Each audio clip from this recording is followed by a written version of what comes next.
Hi, welcome to Valucop YouTube channel. So in this video, I would be showing you how to maximize your Fiverr account, especially if you're new to it.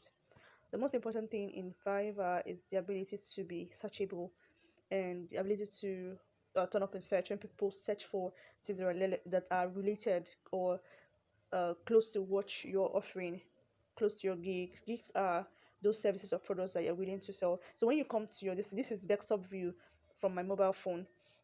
So when you click on when you log in, you click on your on your profile, on your dashboard, or your homepage. Then you see this. Then you come here and you click on profile. When you click on profile, it will show you as a person that's new.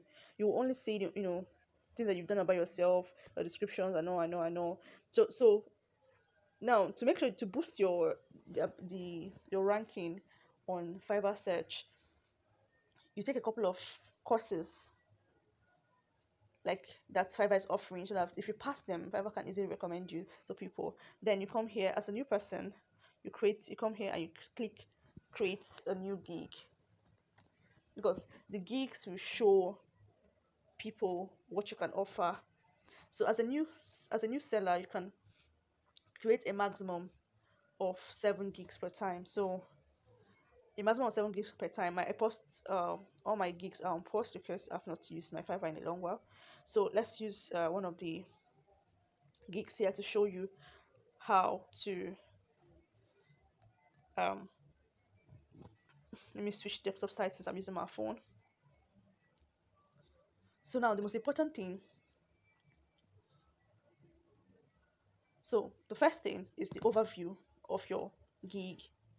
In your gig title must be short, 80 characters max, which means it should be short and direct to the point. Like, look at this one: I'll do clear and glitch free voiceover. You're telling your clients what you're offering in just a few words.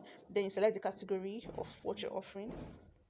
Then the gig make this one is a voiceover, so it's required that you talk about uh what kind of voiceover you can do. You female, in what age range, in which language, in which accent, for what purpose, and tone do you get. So this gig metadata will vary depending on what you're offering. So then you save. It said some categories require that sellers verify their skills. So like some kind of skills that you offer, some of these people want you to like do something small to actually show. Like in audio, in voiceover, you will need to upload an audio, and you need to upload something that will show, like an audio that will show or a video that will show your skill. So when you're done with this, you come to your pricing. You come to your pricing.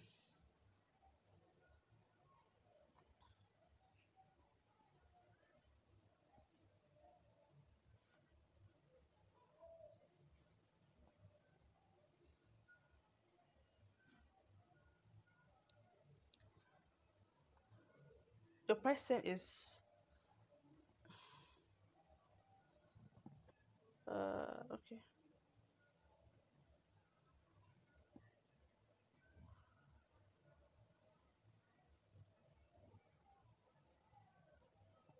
So you come to your pricing.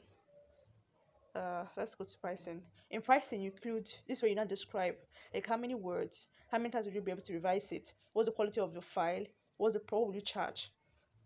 So in pricing, you can actually group your pricing to basic, to premium, and the rest. Additional words, if you're going to add additional words, how much would you charge? Delivery time, how long would it take you to deliver? If you have an extra word, like take you an extra day to deliver. So look at like the extras. If it's going to cost you any extra money, so these things are like will help to show your buyer what you're willing to offer. So this is like basic.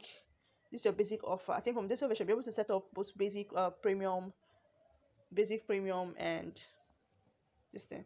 So now look at let's go to, now this is where you need to like pour out your heart. Like you need to really describe what you're offering. The person that's going to buy your skill will read what you're offering. Like this needs to be very detailed.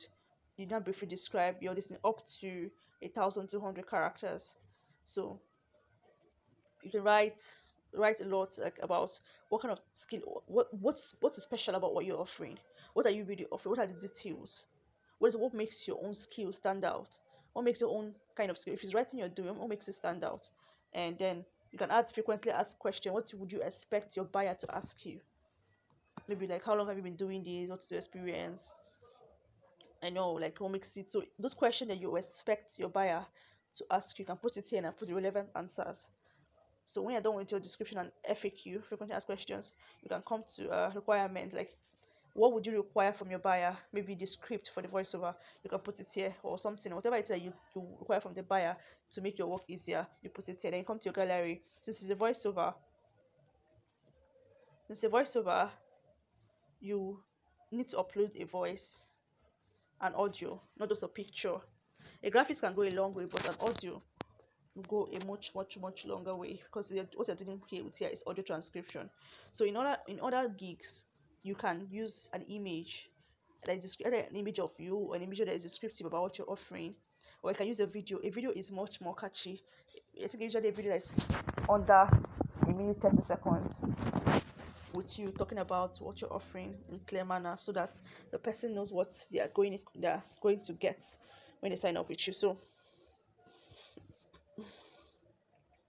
So this is it. This is how to set up your gig. Now the most important thing is, like, being able to getting your first gig is not usually easy, because there are other, like, people that have experiences, that have reviews in the Fiverr free space.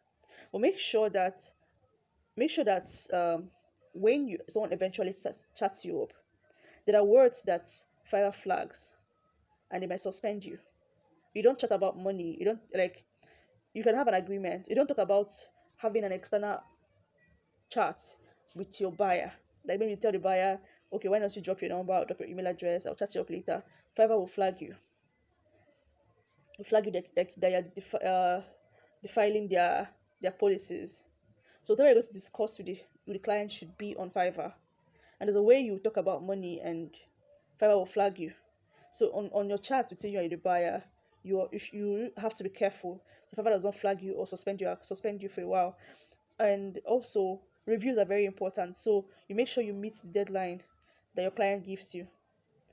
If you don't meet the deadline, if the client gives you a bad review, it will affect you. If you submit late, it affects. Then promptness, like ability to be prompt in responding to messages, which means your notification on your phone has to be always on, so that Fiverr calculates.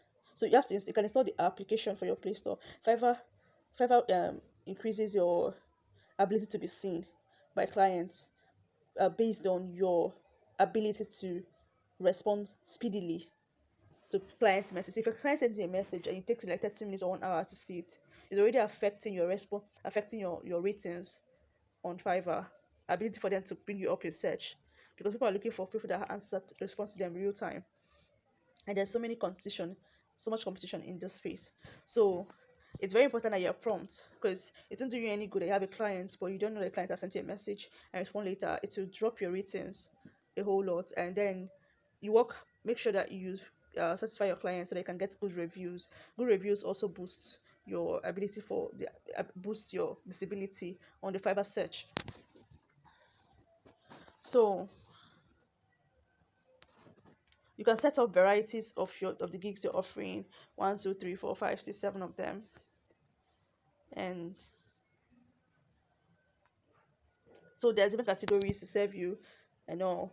So if you have any questions about how to set up on Fiverr, so just note that reviews are important. You need to be prompt in your response, and you need to use actionable words. You need to use industry specific words around what you do on Fiverr for your short descriptions, for your gig descriptions. So you need those words, those search engine optimized words that will make you come away someone search for it. So you have to look for words that are around, keywords that are around what you're offering, and then you use them in your description, you use them in your shorts, you use them on your profile, so anybody that comes to your listing knows what they are coming for from the get-go. So I hope this video was useful. If you want any more clarification, you can leave a comment. You can leave a comment. You can ask your questions, and I'll attend to them.